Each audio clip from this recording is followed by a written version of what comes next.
오늘은 성령 강림 후 11째 주일입니다. 주일 예배를 시작하겠습니다. 다 같이 찬송가 36장 주 예수 이름 높이여 1, 2, 3절을 찬송하시겠습니다.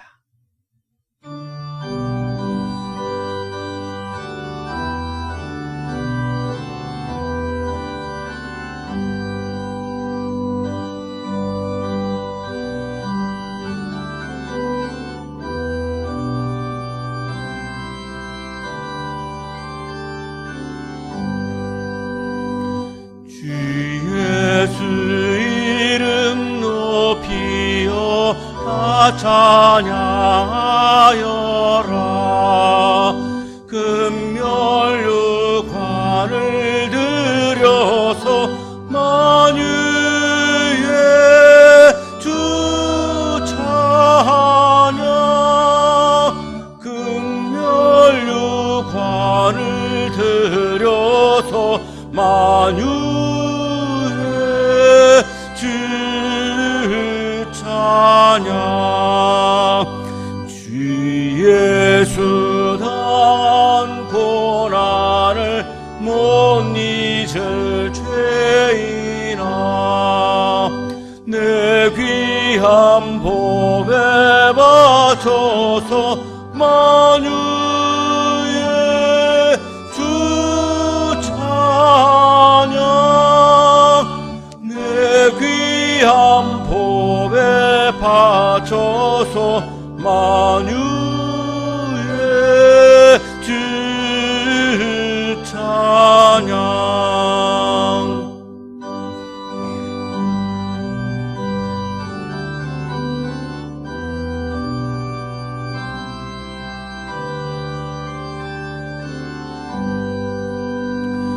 지구 위에 거하는 온 세상 사람들, 그 크신 위엄 높여서 만유의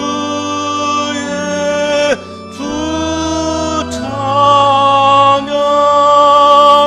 그 크신 위엄 높여서 만유의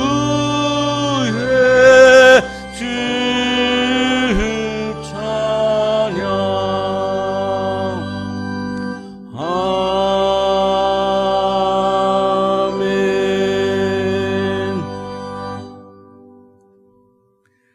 하나님은 회개하는 마음으로 나오는 사람들을 물리치지 않으십니다. 이제 우리들의 죄를 뉘우치고 고백합시다.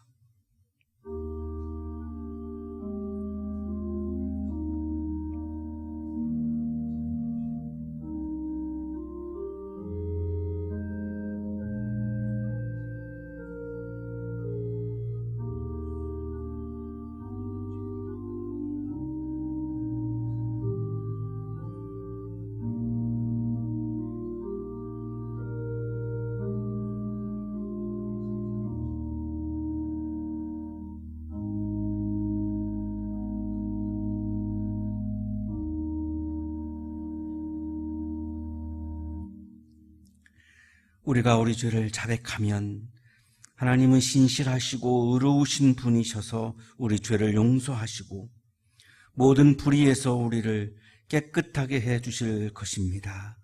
아멘. 찬송가 484장 내 맘에 주여 소망 되소서 1, 2, 4절을 찬송하시겠습니다.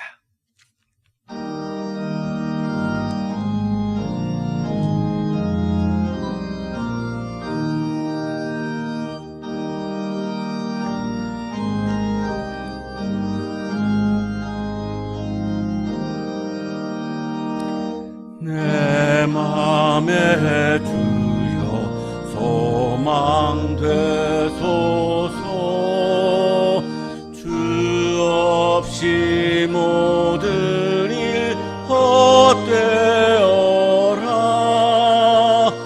밤에나 낮에나 주님 생각,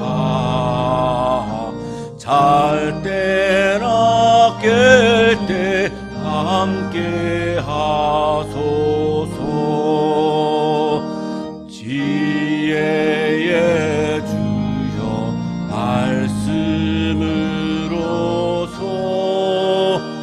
언제나 내 안에 계십소서. 주는 내 아버지, 나는 아들. 주 안에 내가 늘 함께하네.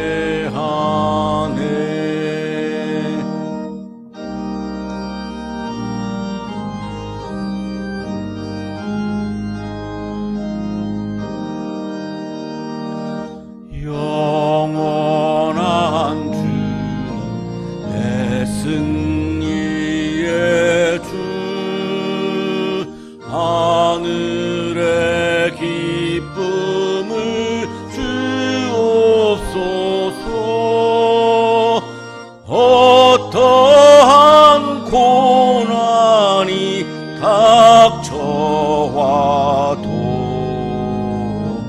만유의 주여 소망되소서.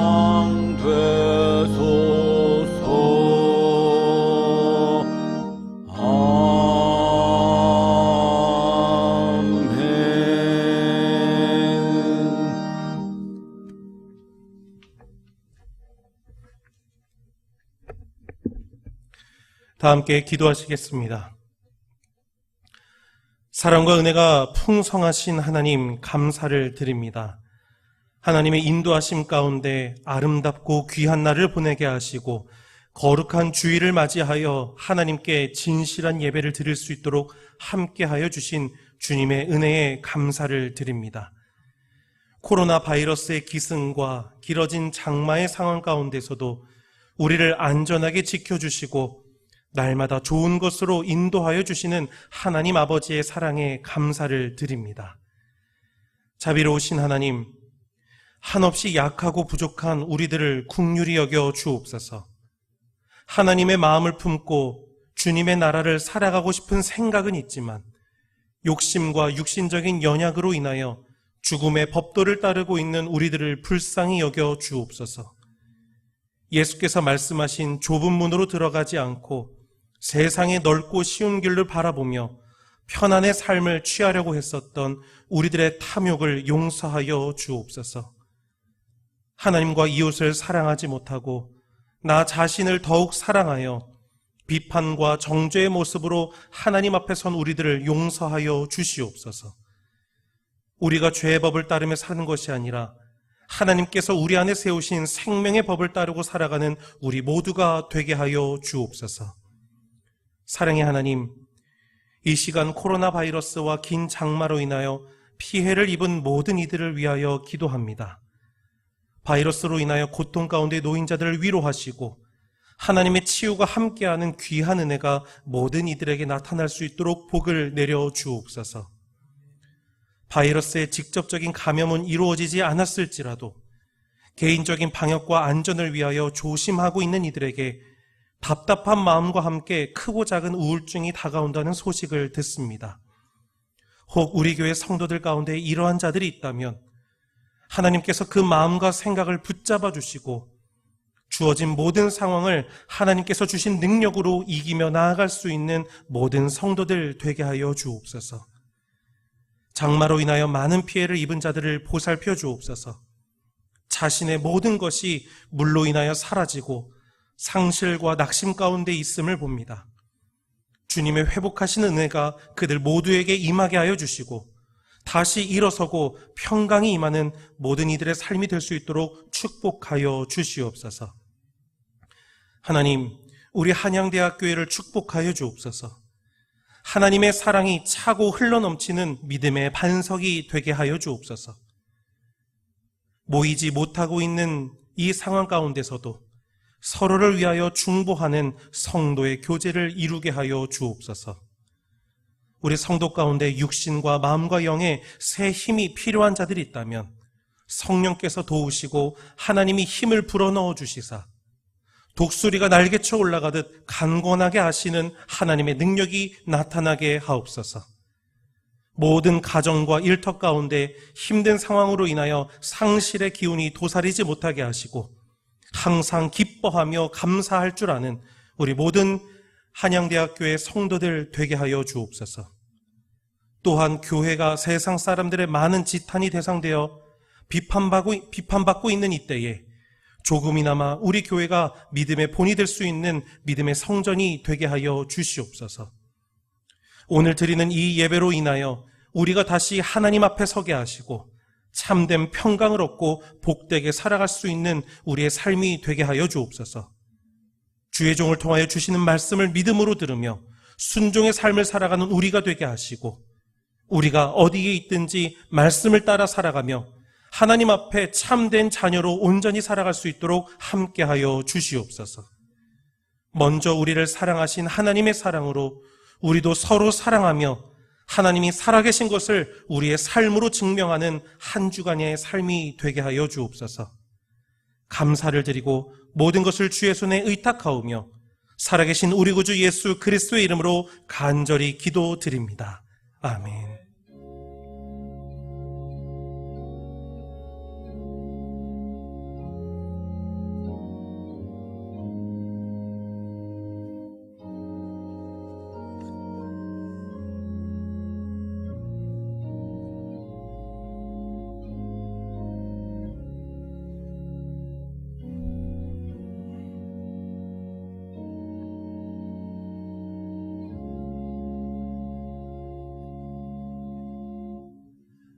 이 시간 우리에게 주시는 하나님의 말씀 창세기 45장 1절에서 15절까지의 말씀입니다.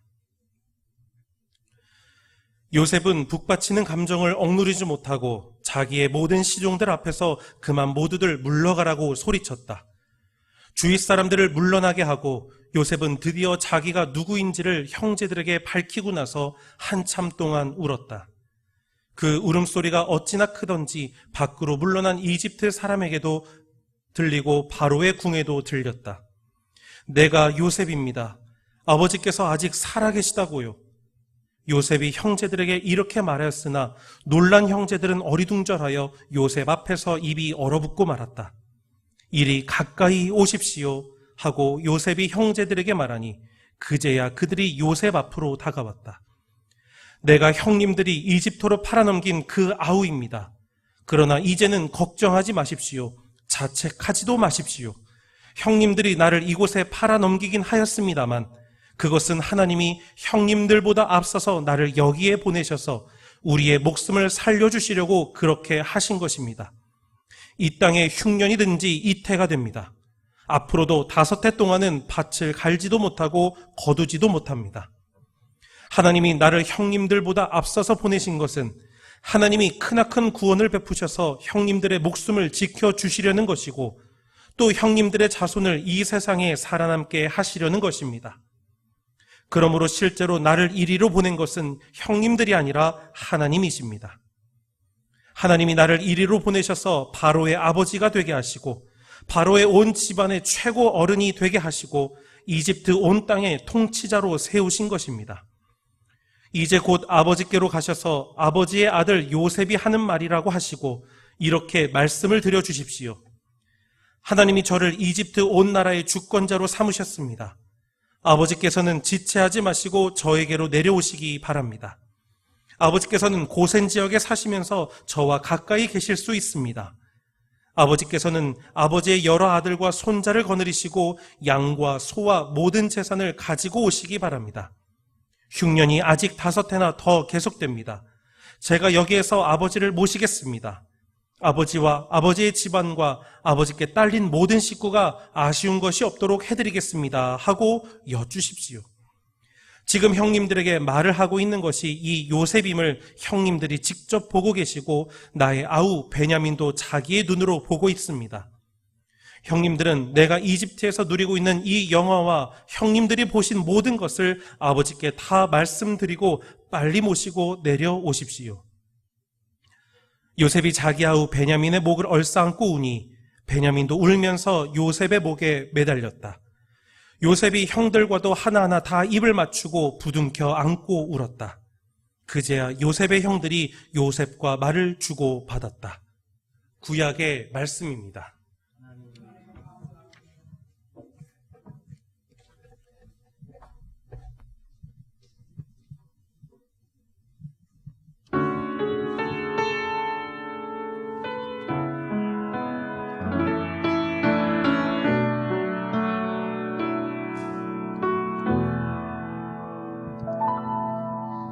주 발 앞에 무릎 꿇고 그 사랑에 남기네. 어떤 말도 그 어떤 소리도 그 발 앞에서 잠잠해지네.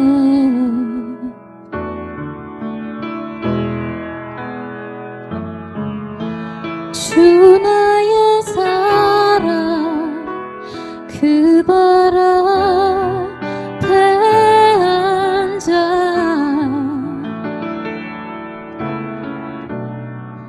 내 모든 기도는 사랑의 노래가 되네. 주의 옷자락 만지며 주의 두 발을 씻기며 주님 그 발에 입 맞추며 나의 왕관을 놓으리. 주의 옷자락 만지며 주의 두 발을 씻기며 주님 그 발에 입 맞추며 나의 왕관을 놓으리. 주의 옷자락 만지며 주의 두 발을 씻기며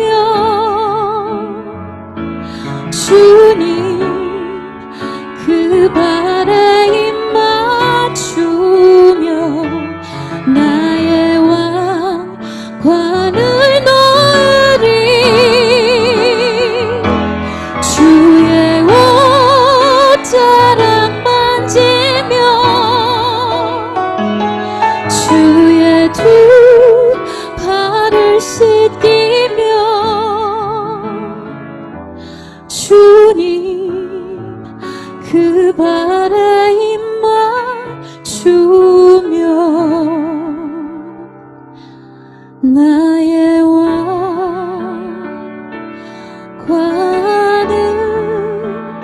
놓으리.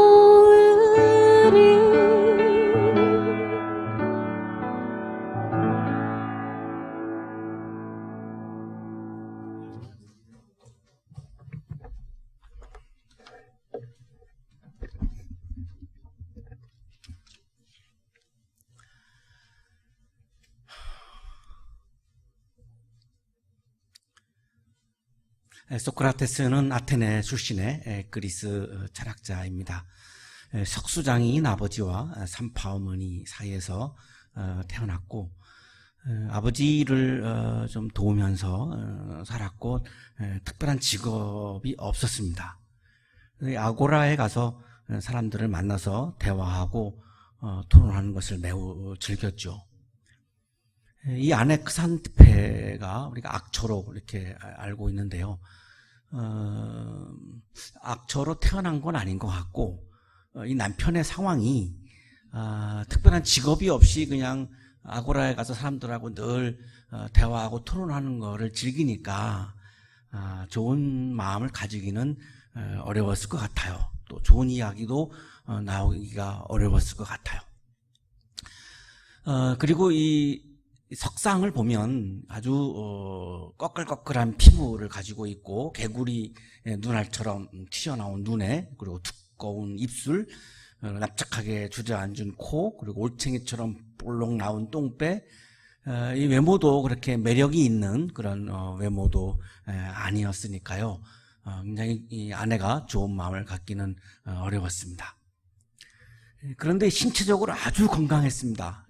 이 겨울에도 지금 이렇게 사진으로 이렇게 사진 그림으로 보시는 것처럼 이렇게 늘 맨발이었고요. 아주 그냥 얇은 하얀 겉옷을 걸치고 이렇게 다녔는데 사시사철 이런 얇은 하얀 겉옷을 입고 다녔으니까 굉장히 신체적으로 건강했고요. 70세에 이제 사형 선고를 받고 이제 독약을 받죠.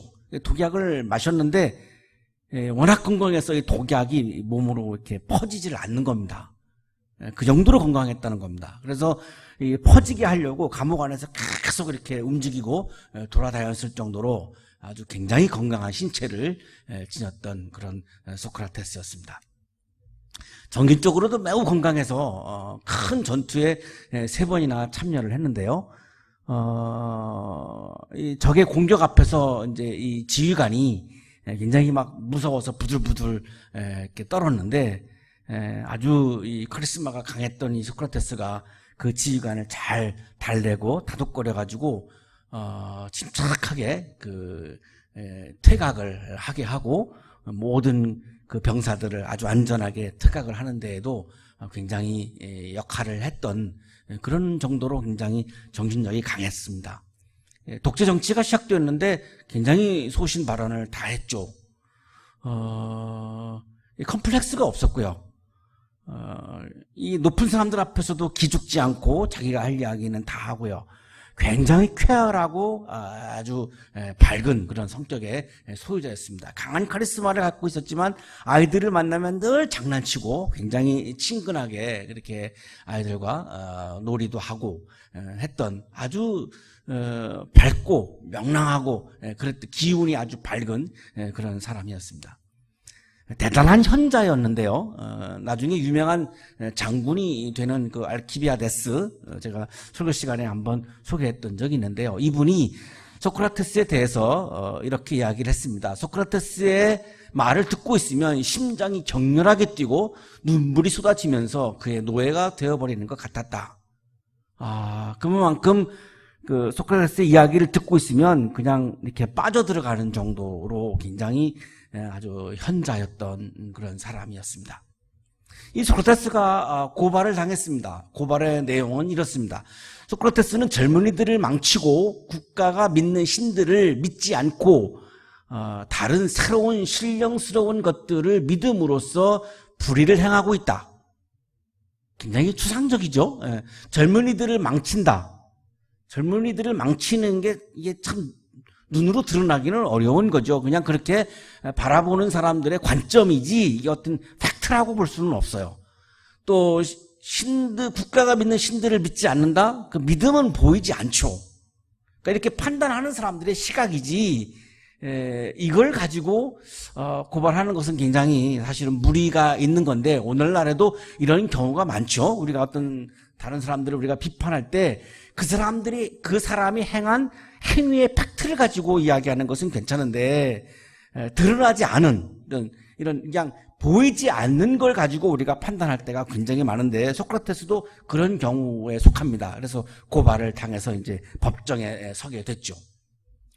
이 사형을 앞두고 이 재판장에서 소크라테스가 변론을 했던 내용들을 제자인 플라톤이 기록을 한 것이 소크라테스의 변론이라고 하는 그런 책인데요. 법정에서 변론하는 연설을 이제 시작을 합니다. 아테네인 여러분께서 저의 고소인들로 말미암아 어떤 느낌의 상태에 있게 되셨는지 저는 알지 못합니다. 이렇게 이제 변론의 연설을 시작을 했습니다. 그런데도 이 일은 신의 마음에 드는 방향으로 진행되도록 하고서 법에 복종하며 변론을 해야만 하겠습니다. 이 법정을 이끌어가는 거는 사람들이 하는 거죠. 법관들이 하는 거죠. 그런데 소크라테스의 마음속에 어떤 믿음이 있었냐면 사람들이 하지만 이 법정에 이 법정에서 진행되어지는 모든 일들을 신이 진행한다, 신이 주관한다, 이런 믿음이 소크라테스에게 있었던 것입니다. 신의 일을 가장 중히 여기고 있어야만 할 것으로 여겨졌습니다.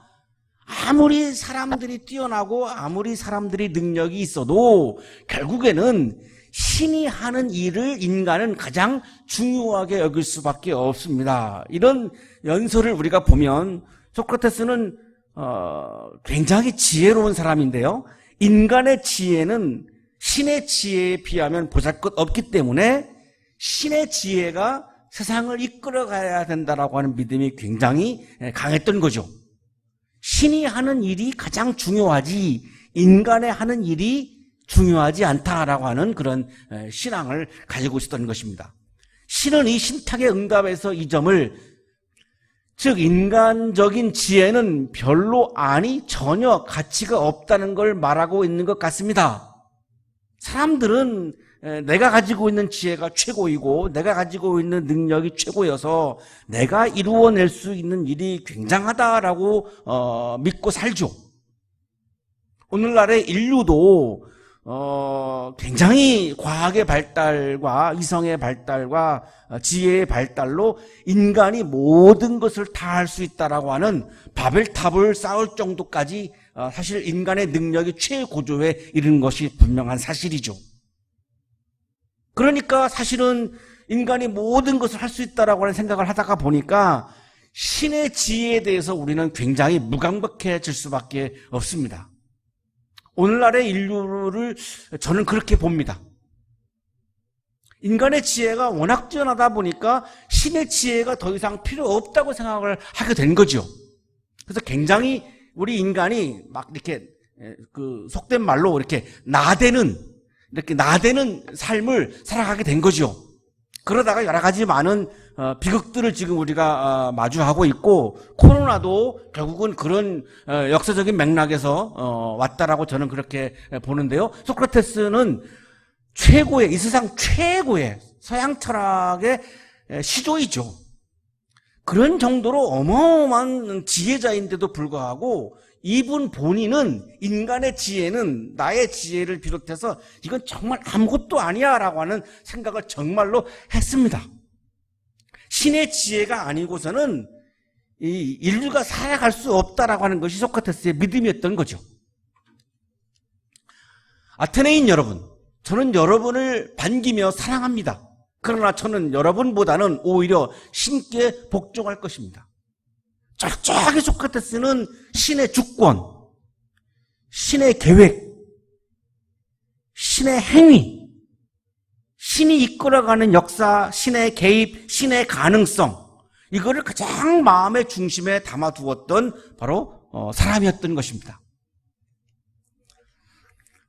그러니까 어떤 판결이 나와도 신이 운영하고 있는 법정이라고 하는 믿음이 있었기 때문에 억울하게 판결이 나와도 누구를 원망할 이유도 없고 그거를 불복종할 이유도 없는 겁니다. 분명히 소크라테스의 변론을 들어보면 이 고발의 내용을 보아도 굉장히 추상적이고요. 이게 증명할 수 없는 그런 추상적인 어떤 주장들이니까 사실 굉장히 합리적이지 않은 판결인데 첫 번째에서 유죄 대 무죄가 280대 220이 나왔고 두 번째에서 360대 140이 나왔어요. 그리고 사형이 확정됐습니다. 어떻게 봐도 이거는 불합리한 그런 판결이었지만 이거를 다 수용을 합니다. 요 대목에서 사람들이 소크라테스가 악법도 법이다라고 말했다라고 이야기하는데 그런 말 한 적은 없습니다. 그건 굉장히 오해입니다. 악법도 법이다라고 하는 말을 한 적이 없습니다. 그게 아니라 악법도 법이어서 수용한 게 아닙니다. 그게 아니고 신이 이 법정을 운영한다라고 하는 믿음이 있었기 때문에 불합리함에도 불구하고 그 사형의 이 판결을 받아들인 겁니다. 그리고 어느 누구 한 사람도 원망하지 않았습니다. 신이 했다라고 하는 믿음이 있었기 때문이죠. 그리고 사형 판결을 받고 나서 이 재판관들에게 마지막으로 소크라테스가 이렇게 이야기를 합니다. 이제는 떠날 시간입니다. 저에게는 죽으러, 여러분한테는 살아가려 떠날 시간 말입니다.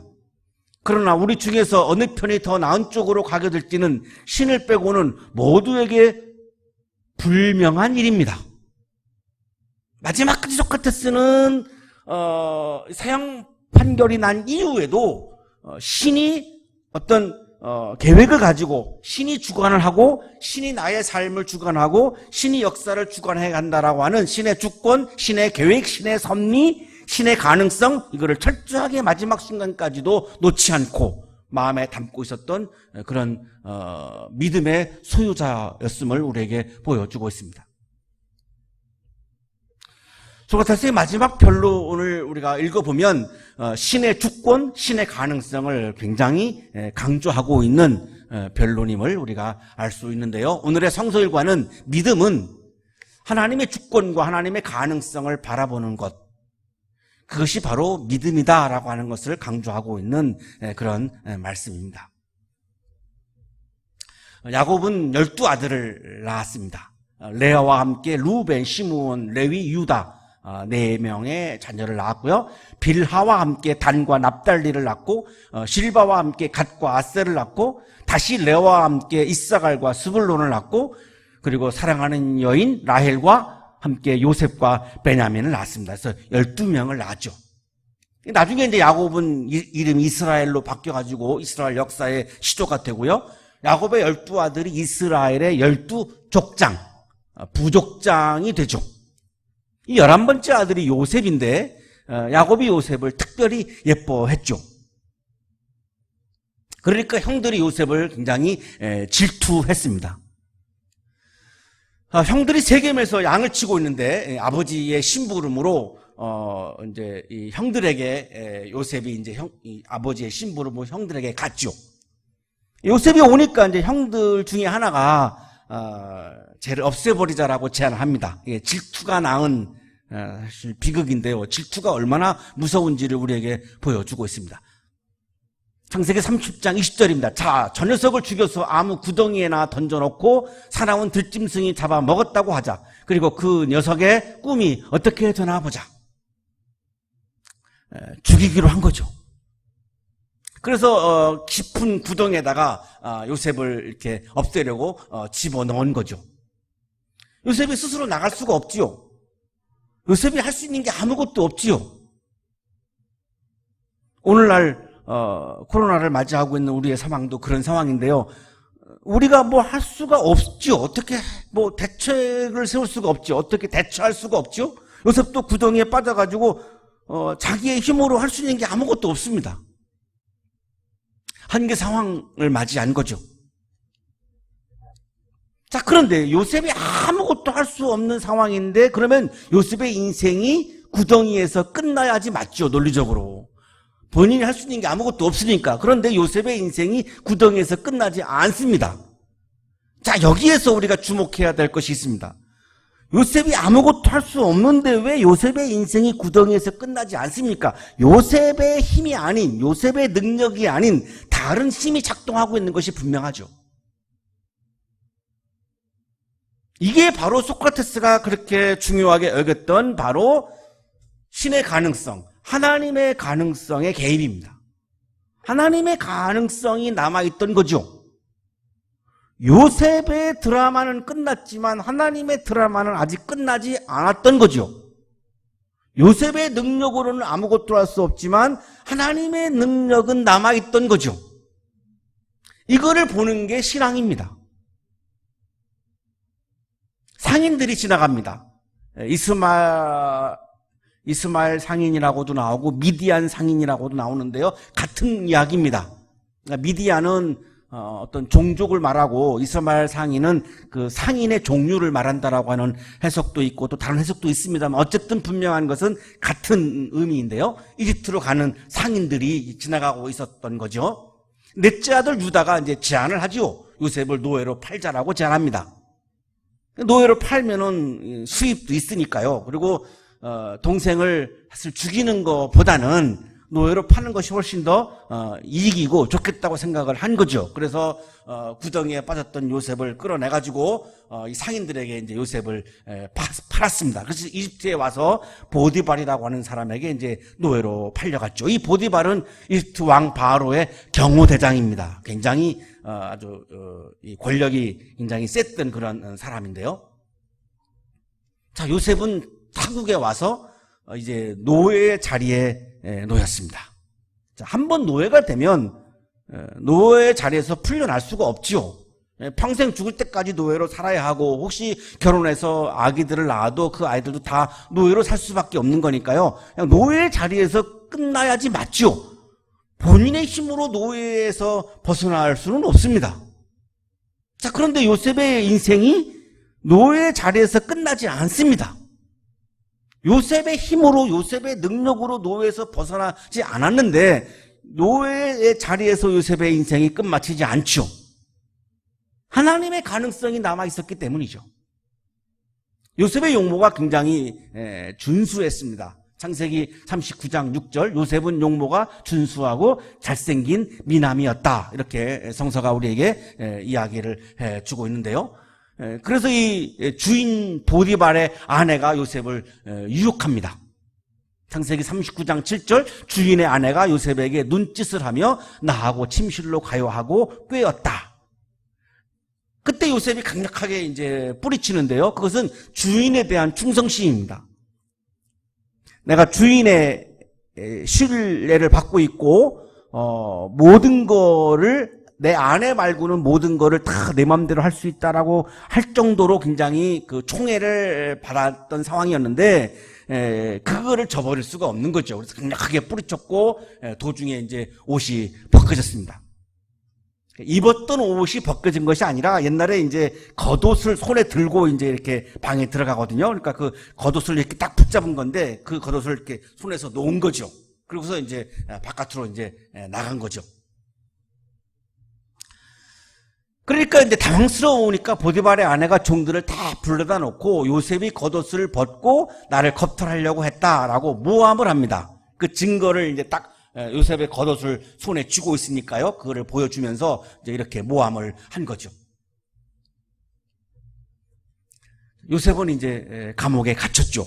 주인집 부인을 겁탈하려고 했다라고 하는 그 제목으로 감옥에 갇혔습니다. 억울한 거죠. 완전히 이거 모함이죠. 우리가 인생을 살면서 이렇게 억울한 일이 참 많죠. 자, 그러면 이제 감옥에 갇혔던 요셉, 이제 감옥에서 끝나야죠. 뭐, 사형을 당하든지 처형을 당하든지 감히 노예가 주인집 부인을 성적으로 욕보이려고 했으니까 이건 뭐 처형감 아니겠습니까? 근데 요셉의 인생이 감옥에서 끝나지 않습니다. 요셉의 힘으로 감옥에서 나올 수도 없지요. 그런데 요셉의 인생은 감옥에서 끝나지 않습니다. 자, 이거는 바로 하나님의 가능성이죠. 요셉이 감옥에 있으면서 굉장히 이제 꿈 해몽을 굉장히 잘해서 많은 사람들에게 이렇게 유익함을 주었는데 이집트 왕이 꿈을 꾸었죠. 그걸 이제 요셉이 해몽을 했습니다. 7년간은 풍년이 들고 7년간은 흉년이 올 겁니다. 자, 임금님께서는 매해 수확량의 5분의 1을 비축해 놓으셔야 합니다. 그러면 이집트 사람들은 7년간 흉년이 와도 다 살 수 있습니다.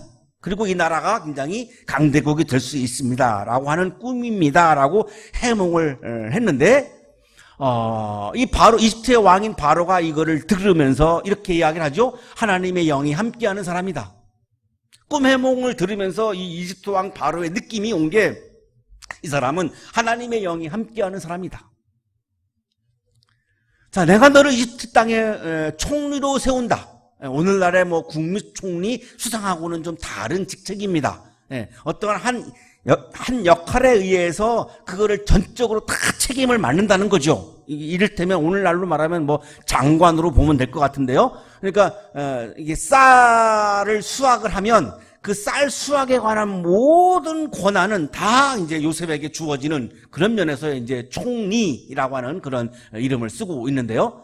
요셉의 해몽대로 총리가 되었고 요셉의 해몽대로 그대로 들어맞습니다. 7년간 풍년이 오고 7년간 흉년이 오죠. 그러니까 다른 나라에는 먹을 게 하나도 없죠.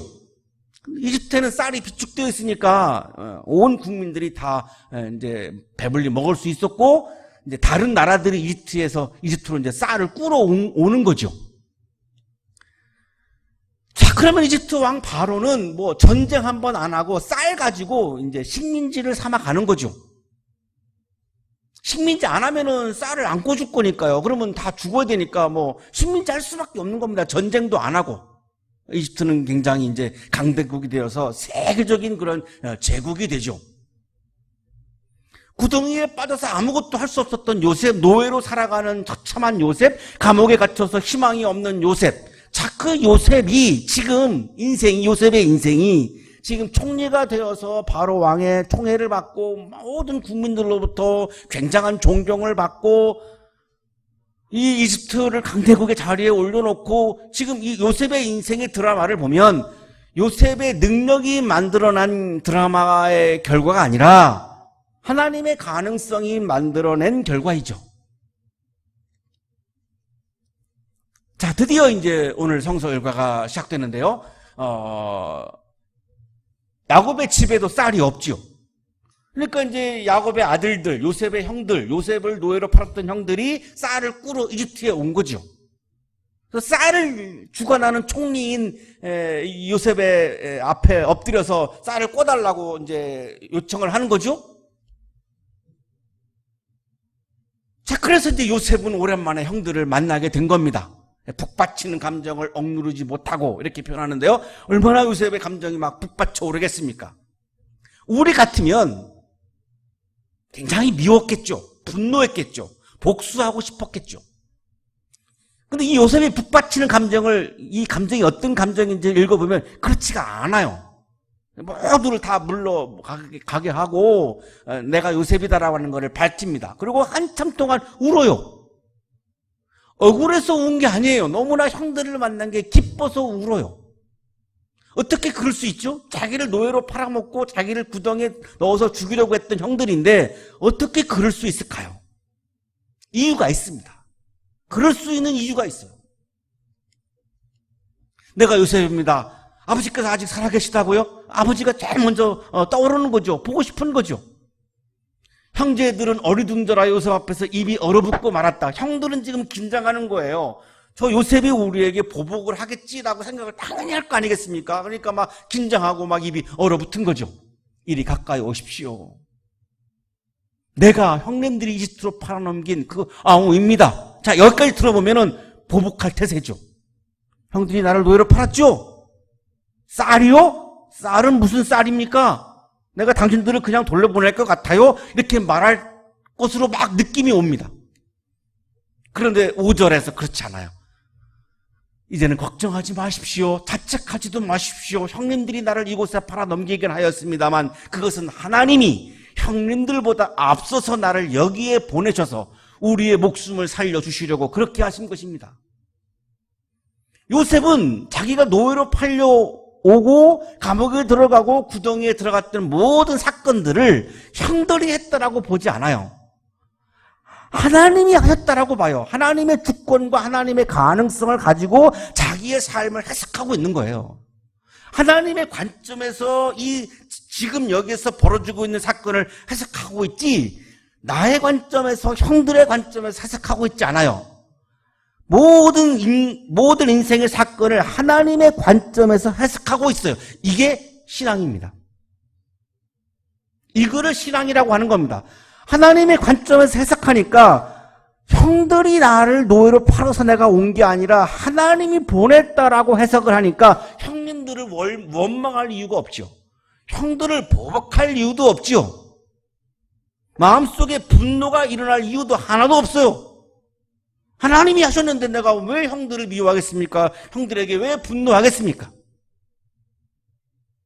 하나님이 하셨다라고 하는 하나님의 주권과 하나님의 가능성, 하나님의 계획, 하나님의 섭리, 하나님의 행위의 관점에서 지금 역사와 자기의 인생을 해석하고 있는 겁니다. 이게 바로 믿음의 족장입니다.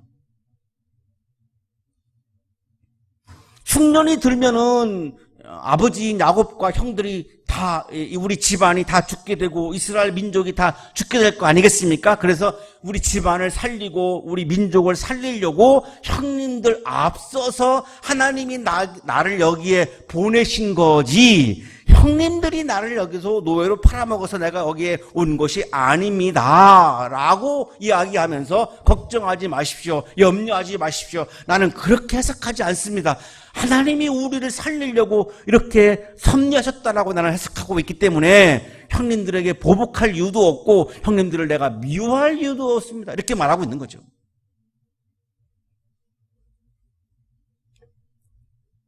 자, 앞으로 흉년이 5년이 남아 있습니다. 하나님이 나를 형님들보다 앞서서 보내신 것은 이것이 바로 요셉이 믿고 있는 하나님의 가능성, 요셉이 해석하고 있는 하나님의 주권이죠. 하나님이 크나큰 구원을 베푸셔서 형님들의 목숨을 지켜주시려는 것이고 또 형님들의 자손을 이 세상에 남아 살아남게 하시려는 것입니다. 왜 하나님이 나를 형님들 앞서서 나를 여기에 보냈습니까? 우리 가문을 살리고 이 기근 앞에서도 우리 가문을 살리고 우리 민족을 살리려고 구원하려고 나를 구원의 도구로 쓰시려고 이렇게 나를 여기에 보내서 총리가 되게 한 것이 아니겠습니까? 그러므로 실제로 나를 이리로 보낸 것은 형님들이 아니라 하나님이십니다. 아주 클라이막스죠? 실제로 나를 이리로 보낸 것은 형님들이 아니라 하나님이십니다. 내가 삶을 지금 이렇게 살고 있는 것은 너 때문에가 아니라 하나님이 그렇게 하고 계시는 것입니다. 하나님이 나를 이리로 보내셔서 바로의 아버지가 되게 하시고 바로의 온 집안의 최고의 어른이 되게 하시고 이집트 온 땅의 통치자로 세우신 것입니다. 이집트 온 땅의 통치자로 세우신 겁니다. 총리라고 하는 권력이 누구로부터 왔는가? 하나님으로부터 왔다라고 고백을 합니다. 자, 우리는 인생을 살아가면서 내가 가지고 있는 물질, 내가 가지고 있는 권력, 내가 가지고 있는 어떤 능력, 재능들, 다 이것이 내가 노력을 해서 만들어냈다고 생각할 때가 많죠. 그러니까 그 물질과 그 권력과 그 재능은 내 거죠. 자, 내 거면 당연히 나를 위해서 써야 되는 거죠.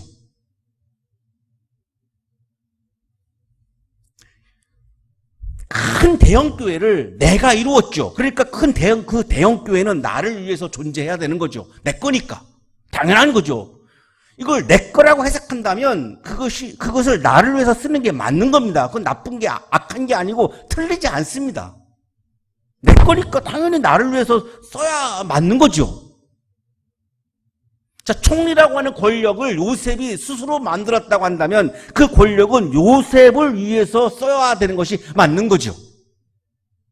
그런데 요셉은 총리라고 하는 권력을 내가 만든 것이 아니라 하나님으로부터 왔다라고 고백합니다. 하나님이 나를 이집트 온 땅의 통치자로 세우셨습니다, 이렇게 고백을 하죠. 그러니까 요셉은 자기가 당한 고난도 자기가 못나서 일어난 사건으로 보지 않습니다. 열등감이 없습니다. 자책감이 없습니다. 하나님이 하신 거니까요. 그래서 고난 앞에서 누구를 원망하지도 않고 누구를 미워하지도 않죠? 똑같습니다. 권력이 주어진 것도 내가 만든 것이 아니라 하나님께서 주셨다고 해석을 한 거죠. 그러면 그 권력은 무엇을 위해서 써야 합니까? 하나님으로부터 온 권력이니까 하나님과 하나님의 나라를 위해서 당연히 써야 하는 거죠. 그래서 요셉은 그 권력을 자기 자신을 위해서 쓴 것이 아니라 하나님과 하나님의 나라를 위해서 쓴 거예요. 이게 믿음입니다.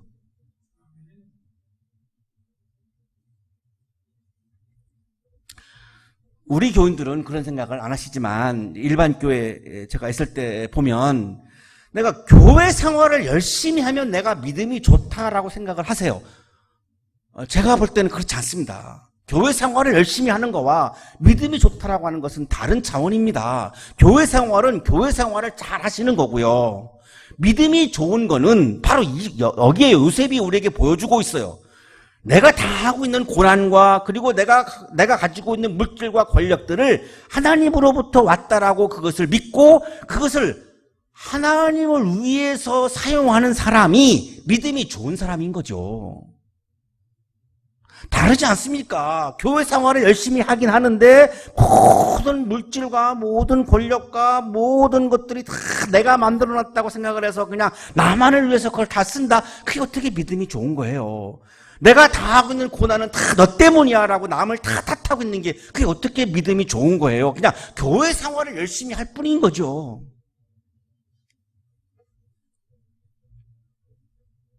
하나님이 저를 이집트 온 나라의 주권자로 삼으셨습니다. 이렇게 고백하죠? 하나님이 저를 이집트 온 나라의 주권자로 삼으셨습니다. 내가 가지고 있는 권력은 내가 만든 게 아니에요. 하나님으로부터 온 거예요. 하나님의 주권, 하나님의 계획, 하나님의 섭리, 하나님의 행위, 하나님의 가능성을 철저하게 지금 믿고 있는 거죠. 역사와 나의 인생을 다 지금 하나님의 관점에서 해석하고 있는 거죠. 그러니까 내게 주어진 권력을 하나님과 하나님의 나라를 위해서 사용한다라고 철저하게 믿고 있는 거죠. 메스터만이라고 하는 사람은 하이델베르크 대학에서 구약을 강의하신 분인데요. 아브라함의 순종에 하는 장면 있죠. 아들 이삭을 바치는 장면을 놓고 이렇게 이야기를 해요. 그 순간 그가 내다볼 수 없었던 선택의 저편에 있는 하나님의 제3의 가능성을 긍정한다. 우리가 도저히 알 수 없는, 우리가 파악할 수 없는 우리의 영역에서는 전혀 건드릴 수조차 없는 신의 하나님의 가능성, 3의 가능성, 1의 가능성도 아니고 2의 가능성도 아니고 우리가 도저히 예측할 수가 없는 3의 가능성이 존재했다라고 그 장면을 그렇게 해석을 하는데요. 마찬가지예요. 요셉도 하나님께서 주권을 가지고 펼쳐가시는 제3의 가능성을 바라보고 있죠. 그 3의 가능성이 바로 하나님의 가능성이죠. 요셉이 바라보고 있는 제3의 가능성, 하나님의 가능성을 바라보는 것을 바로 믿음이라고 말하고 있는 거죠. 우리가 믿음의 사람으로 살아간다라고 하는 말은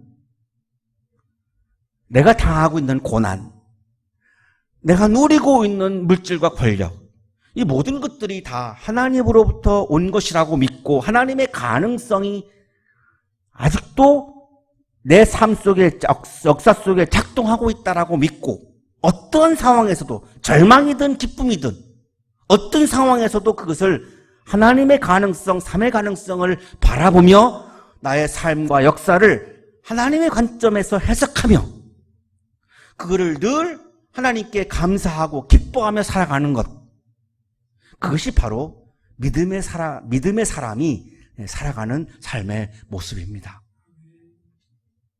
여러분에게 믿음이 충만하기를 축복합니다.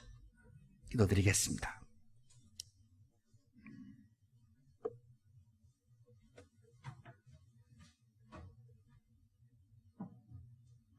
거룩하신 하나님, 우리의 믿음의 눈이 감겨져 있었음을 고백합니다. 역사와 나의 인생을 하나님의 관점에서 보지 못하고 나의 관점에 갇혀서 그것을 바라보며 사람들을 원망하고 미워하고 고난 앞에서 좌절하고 절망했던 우리의 모습을 주님 앞에 내어놓습니다. 우리에게 믿음의 눈을 주옵소서. 모든 나의 삶의 역사를 하나님의 관점에서 바라보며 하나님의 주권과 하나님의 가능성을 인정하고 하나님의 주권과 하나님의 가능성의 차원에서 내게 주어진 모든 것들이 하나님으로부터 온 것이기에 하나님과 하나님의 나라를 위해서 사용해야 한다라고 하는 믿음으로 오늘 하루하루를 살게 하여 주옵소서. 예수 그리스도의 이름으로 기도하옵나이다. 아멘.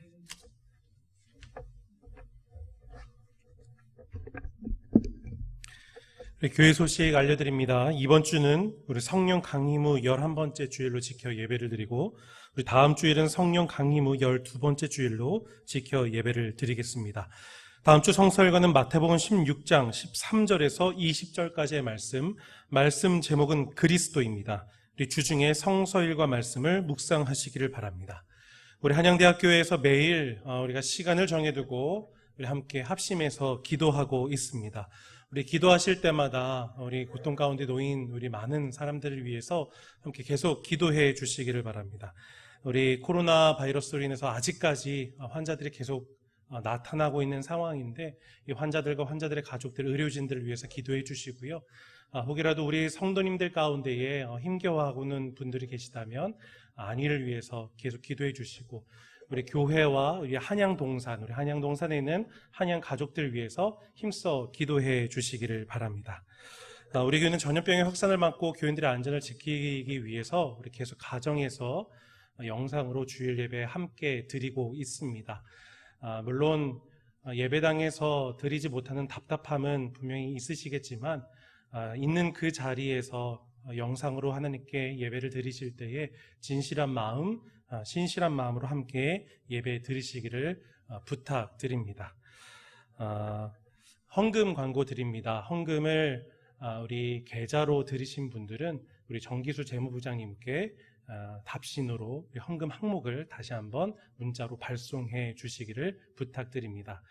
이제 장마가 조금 그치고 폭염이 시작된다고 합니다. 건강 유의하시고 항상 강건하게 되시기를 주님의 이름으로 축원합니다. 교회 소식 여기까지입니다. 주님 앞에 예물을 드리겠습니다.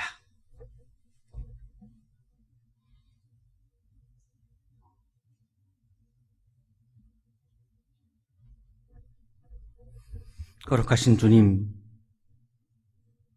오늘 우리의 믿음의 눈을 열어주시고 하나님의 주권과 하나님의 가능성을 다시 한번 바라보게 하시고, 어떠한 절망이 와도 우리의 삶이 무너지지 않고 하나님의 가능성을 바라보며 다시 새롭게 시작할 수 있도록 믿음을 더하여 주셔서 감사합니다. 감사의 마음을 예물에 담아 드리오니 기쁘게 받아주시고 예물을 드리는 손길 위에 크신 은혜를 부어 주옵소서. 예수 그리스도의 이름으로 기도하옵나이다. 아멘.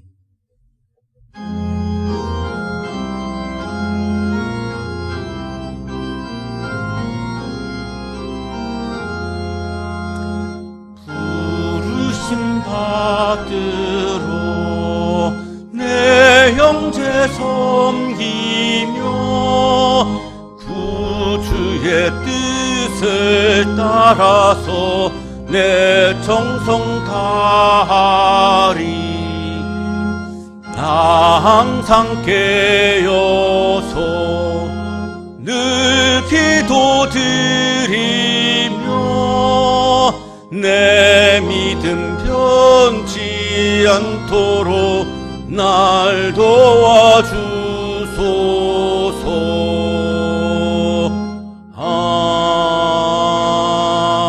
아멘. 이제는 우리에게 하나밖에 없는 피와 살까지도 아낌없이 사랑으로 나누어 주시는 예수 그리스도의 은혜와 오늘도 우리에게 말씀을 주시는 하나님의 사랑하심과 생명의 기운을 주시는 성령의 역사하심이 어떠한 상황에서도 하나님의 가능성을 바라보며 절망하지 않고 하나님의 나라를 이루기 위하여 최선을 다하는 삶을 살아갈 것을 다짐하며 세상을 향하여 힘차게 나아가는 우리 모든 한양 가족들의 삶 속에 지금부터 영원토록 함께 하시기를 간절히 축원하옵나이다. 아멘.